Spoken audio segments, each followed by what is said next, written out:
सायरा साहिबा, ये जो सियासत की हम बात कर रहे हैं, मैंने जैसे कहा कि हमारी सियासत भी बड़ी अनप्रिडिक्टेबल ही हो गई है। कोई पता नहीं लगता कि कब किस वक्त किसका मूड बदल जाए और फिर हुकूमतें भी बदल जाती हैं। तो आज मंजूर वसान साहब ने भी कोई बड़ी अजीबोगरीब सी पेशगोई कर दी है। वो कह रहे हैं कि जी 3 महीने बाद तो खुद ही शहबाज शरीफ साहब असम्बलियां तोड़ देंगे। ये आपको क्या नजर आ रहा है, ये कोई ख्वाब सच्चा हो सकता है या नहीं? अब मुझे तो हमें नहीं पता था, हमारे सिंध में इतने बड़े बुजुर्ग पापा रहते हैं जिनके ख्वाबों पर प्रोग्राम भी हो रहे हैं। वो वैसे हालात देखे हुए होंगे, और ये हालात तो सबके सामने ही है कि ये जो भी हुकूमत रुकी हुई थी वो सिर्फ बजट तक रुकी हुई थी। यानी कि आगे जो भी होगा, आज बजट के बाद बहुत सारी तब्दीलियां देखने को मिलेंगी। ये तो वो कहते हैं ना, रोजे अव्वल की तरह आया है कि ये होगा कुछ ना कुछ। अब क्या अगर होगा, क्या होगा सायरा, कौन सी तब्दीलियां आएंगी? देखिए, अब आप देख लीजिए ना कि ये हुकूमत, पहले तो हुकूमत को लेने को तैयार नहीं था, फिर इस हुकूमत को दिलवाने के लिए हमें कमिश्नर रावलपिंडी का सहारा लेना पड़ा, जो उन्होंने आके बताया, और फिर उन्होंने कहा कि बेटा ये तो सारे हल्के खुल जाएंगे। तो वो कहते हैं ना कि जैसे भानपति का कुंभा जोड़ा, कहीं से ईंट, कहीं की ईंट कहीं का रोड़ा। तो पीपल्स पार्टी वैसे तो साथ नहीं है, लेकिन पीपल्स पार्टी सब आईनी ओहदे एंजॉय कर रही है। पीपल्स पार्टी ये जो वो आया था, एक्ट अभी आया था पंजाब में, उसके पे उनके गवर्नर छुट्टियों पे चले गए, और कायम मुकाम जो गवर्नर थे मलिक अहमद साहब, उन्होंने उसके ऊपर साइन कर दिए, जो जो क्या कहते हैं, आपके बोलने पे हद तक के कदगन इज्जत का लगेगी। कानून, जी बिल्कुल। जी, हद के इज्जत। बंदा पहले पूछे कि किस चीज की हद तक। तो चले आप लोग पंजाब वाले को इस लिहाज से भी कुछ नसीब है पंजाब वाला के, पंजाब में हद के उसका बिल आ रहा है, हमारे सिंध में तो सीधा सीधा मार दिया जाता है। ये बड़ा लेकिन अनफॉर्चुनेट है, समझ ये नहीं आई। मैंने बिल्कुल इस पे नहीं बात भी लेकिन करनी। सायरा बानो साहिबा, जो अभी ख्वाब का जिसका मैं जिक्र कर रही थी, उस पर वापस आते हुए, उसमें आप लोगों के लिए फिर भी कोई अच्छी खबर नहीं है, क्योंकि ख्वाब में बुजुर्ग साहब ने ये भी देखा है कि सिर्फ कौमी असम्बली तहलील हो रही है, बाकी जो सूबाई हुकूमतें हैं और वो अपनी ख्वाब, अपनी वो अपनी जगह मौजूद हैं जी। बुजुर्ग साहब ने ख्वाब देखा था कि वो इलेक्शन लड़ रहे हैं, लेकिन उनके किसी फैमिली मेंबर को टिकट नहीं मिली। चलें, वो, अब मुझे नहीं पता कि वो सुन गुन कहाँ से लेते हैं और कहाँ से। मैं आपको कह रही हूँ कि ये तो हालात सभी को पता है, और इसके ऊपर प्रोग्राम्स भी हुए कि जिस तरीके से एक गवर्नमेंट बनी है, कि वजीर दाखिला उनका अपना नहीं, फाइनेंस मिनिस्टर अपना नहीं। वजीर दाखिला को आप देखिए कि चार चार ओहदे, यानी कि इनकी पूरी काबीना में या पूरी नून लीग में कोई इतना कॉम्पिटेंट बंदा ही नहीं है कि जो ये ओहदे संभाल सके। तो अब देखिए, आपने कहा ना कि ये सब कुछ कब तक चलेगा, तो मेरा कहना ये है कि सुहागन वही जो पिया मन भाए। अब पिया का मन कब तक भरता है? जब तक नहीं भरेगा ये हुकूमत ऐसे ही चलेगी।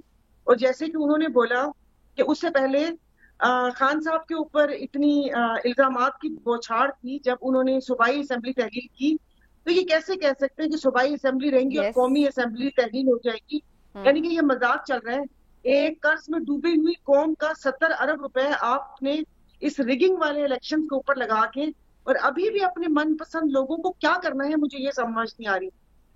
और सिंध का हाल इन्होंने कहा था, सिंध का तो अल्लाह ही हाफिज है, हमें तो लगता है वादी चंबल में बैठे हुए हैं, अच्छा लेकिन सारे वादी चंबल वालों को होंगे। अच्छा सारे बानू साहब, ये फरमाइएगा कि मंजूर वसान साहब जो हैं, उनके काफ़ी अरसे से कोई ख्वाब उनका कुछ पूरा नहीं हुआ, कुछ सच साबित नहीं हुआ, तो फिर इस ख्वाब पे हम कैसे यकीन कर लें? वो तो अपने एनालिसिस यकीन से तो कह आप रही हैं करते कैसा हैं, आप होगा। प्रोग्राम में सवाल पूछ रहे हैं, हमें तो यकीन नहीं है। क्योंकि ये तो वो वाली बातें हैं कि जो बस इधर उधर से उड़ते उड़ते पता चल ही जाती हैं। तो और हालात भी जैसे नजर आते हैं, आपको पता है, वो कहते हैं ना कि पाकिस्तान, मुश्ताक यूसुफी साहब का कहना था ना कि बाज दफा, मतलब यहाँ की अफवाहों की बुराई ये है कि वो सच्ची साबित हो जाती है। नहीं लेकिन तो मुझे भी लगता सारा साहब, जैसे आपने खुद फरमाया कि कर्ज में डूबी हुई इस कौम का अभी 70 अरब रुपया लगा है इलेक्शन पे, तो क्या आप समझती हैं कि फौरी तौर पे 70 अरब मजीद लगा के हम नए इलेक्शन करवाने के मुतहम्मिल हो सकते हैं?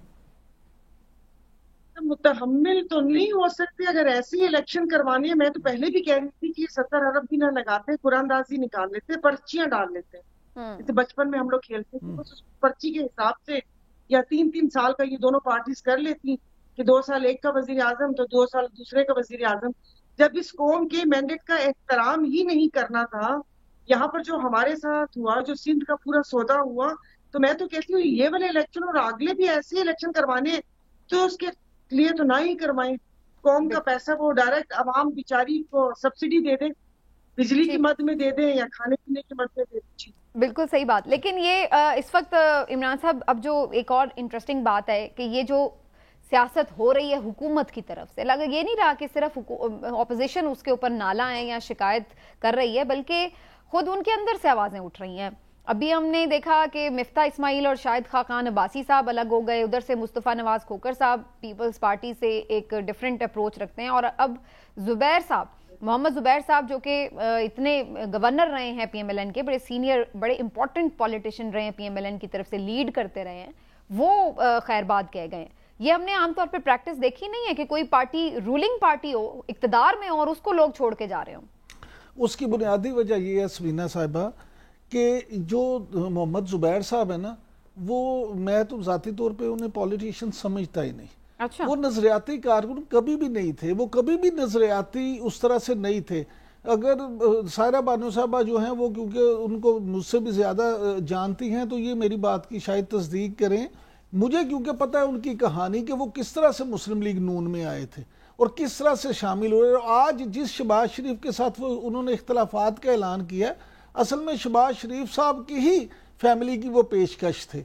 और वो जब यहाँ मुस्लिम लीग नून में आए तो उस वक्त असद उमर साहब ने असल में नून में आना था, लेकिन असद उमर साहब को पाशा साहब ले गए थे पीटीआई में। तो उसके बाद इन्होंने सोचा कि मैं मुस्लिम लीग नून में खाली जगह है तो वो मैं पुर कर दूं, और ये फिर मुस्लिम लीग नून में आ गए। अब सियासी जमातों के लिए बड़ी सोचने की बात यह है कि जब वो अपने नजरियाती कारकुनों को जगह नहीं देते, जब वो घुस बैठिए जो जब आ जाते हैं, या जो स्काई लैब के जरिए उनमें वारिद हो जाते हैं, उनको जब अहमियत देते हैं तो फिर ये कोई भी कहीं पे आ गया, लेकिन अब वो इतने साल से वहां पर थे और वो पार्टियां बदलते तो नहीं रहे, जाहिर है। चलिए वो एक्सीडेंटली ही सही आए होंगे पीएमएलएन में, लेकिन वहां पे रहे हैं, सियासत की है, गवर्नर रहे हैं, उनके बिहाफ पर जाकर जनरल बाजवा साहब से मुलाकातें करते रहे हैं, पूरी उन्होंने एक यानी इंपॉर्टेंट पोजीशन संभाले रखी, तर्जुमान थे वो कायद के अपने।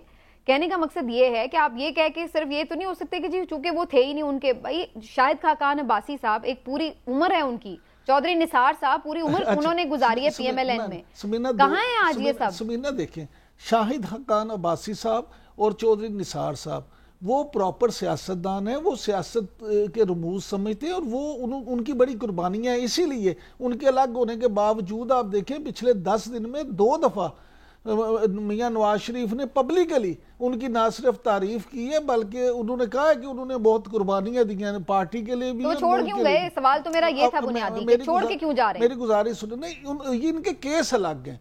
जुबैर साहब इसलिए छोड़ गए हैं कि जुबैर साहब एक मकसद के लिए आए थे, इस दफ़ा उन्हें ओहदा नहीं मिला, इस दफ़ा उन्हें लिफ्ट ज़्यादा नहीं हुकूमत ने कराई, वो इसलिए नाराज़ होकर छोड़ गए हैं। वो टारगेट उस पर आए थे। जहाँ तक चौधरी निसार और शाहिद खान अब्बासी का मामला है, तो शाहिद खान अब्बासी साहब जो हैं उनको पॉलिसी से इख्तलाफ है।